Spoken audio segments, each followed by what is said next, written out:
بسم اللہ الرحمن الرحیم نحمدہ ونصلی علی رسولہ الکریم اما بعد۔ آج ہم اپریل فول کی حقیقت اور منانے کا شرعی حکم بیان کریں گے۔ سوال یہ ہے کہ یکم اپریل دنیا بھر میں عملی مذاق اور دوسرے کو بیوقوف بنانے کے تہوار کے طور پر منایا جاتا ہے۔ اس میں جہاں مغربی اقوام شامل ہوتی ہیں، مسلمان بھی پیچھے نہیں رہتے۔ جھوٹی خبروں کی بنیاد پر دوسروں کو پریشان کیا جاتا ہے۔ بسا اوقات ایسے سنگین جھوٹ بولے جاتے ہیں جو انسانی زندگی کے ضائع ہونے کا سبب بن جاتے ہیں۔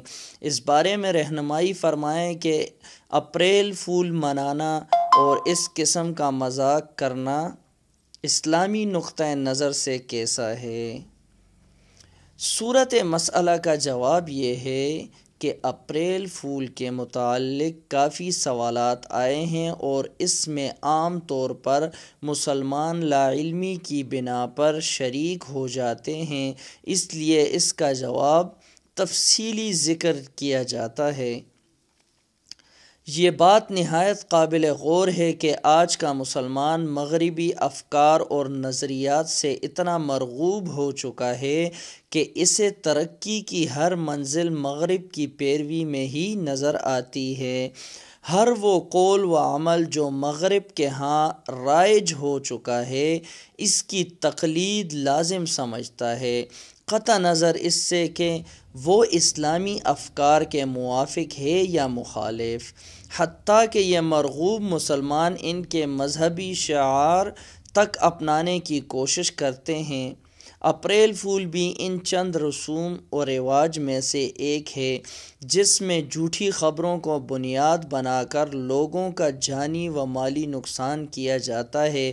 انسانیت کی عزت و آبرو کی پرواہ کیے بغیر قبیح سے قبیح حرکت سے بھی اجتناب نہیں کیا جاتا۔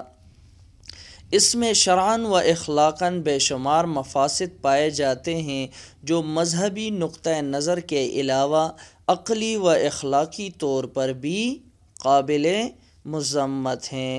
اپریل فول کی تاریخ کیا ہے، ہم بیان کریں گے۔ اپریل فول کو اگر تاریخ کے آئینے میں دیکھا جائے تو یہ بات واضح ہوتی ہے کہ اس کی بنیاد اسلام اور مسلم دشمنی پر رکھی گئی ہے۔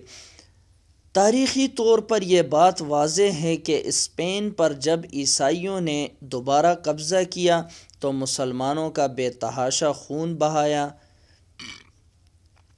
آئے روز قتل و غارت کے بازار گرم کیے، بالآخر تھک ہار کر بادشاہ فرڈینڈ نے عام اعلان کروایا کہ مسلمانوں کی جان یہاں محفوظ نہیں، ہم نے انہیں ایک اور اسلامی ملک میں بسانے کا فیصلہ کیا ہے۔ جو مسلمان وہاں جانا چاہیں ان کے لیے ایک بحری جہاز کا انتظام کیا گیا ہے جو انہیں اسلامی سرزمین پر چھوڑ آئے گا۔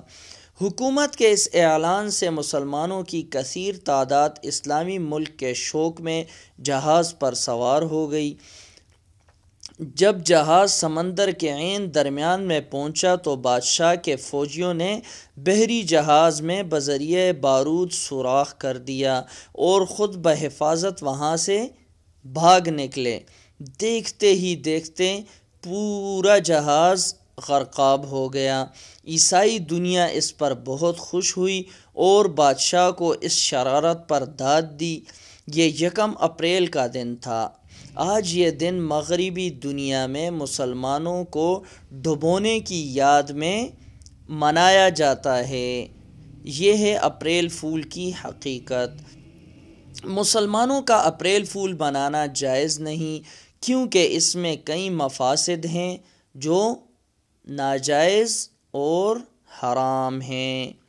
اس میں غیر مسلموں سے مشابہت پائی جاتی ہے اور حدیث مبارکہ میں ہے من تشبہ بقوم فہو منہم۔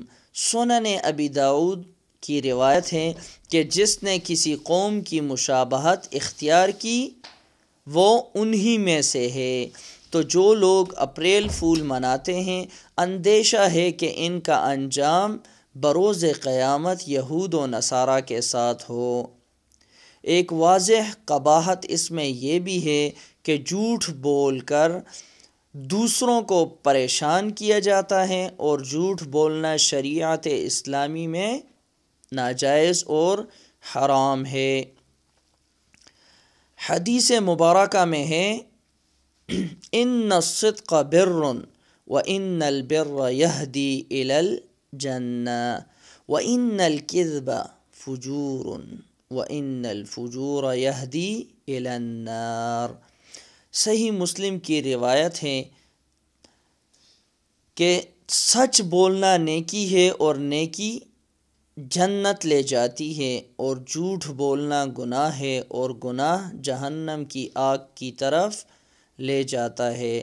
بلکہ ایک اور حدیث مبارکہ میں تو جھوٹ بولنے کو منافق کی علامت قرار دیا گیا ہے۔ فرمایا آیت المنافق ثلاث اذا حدث کذب واذا وعد اخلف واذا اؤتمن خان۔ صحیح بخاری کی روایت ہے۔ ترجمہ اس کا یہ ہے کہ منافق کی 3 نشانیاں ہیں۔ جب بات کرتا ہے تو جھوٹ بولتا ہے، وعدہ کرتا ہے تو خلاف ورزی کرتا ہے، اور جب اس کے پاس امانت رکھی جائے تو خیانت کرتا ہے۔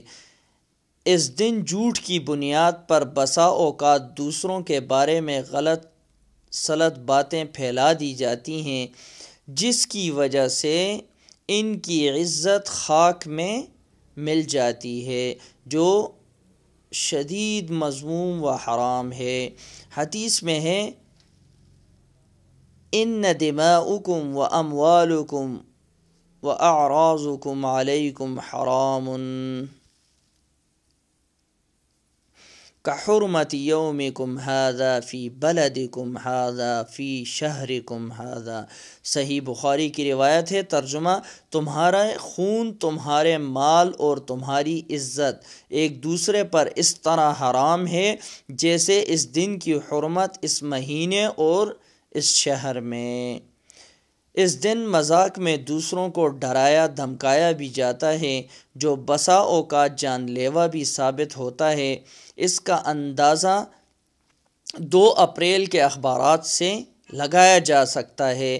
غرض اس فعل میں کئی مفاسد پائے جاتے ہیں، لہٰذا تمام مسلمانوں کو چاہیے کہ اس قبیح فعل سے خود بھی بچیں اور دوسروں کو بھی بچائیں، اور حکومت وقت کو بھی اس پر پابندی لگانی چاہیے اور اس میں اپنا کردار ادا کرنا چاہیے۔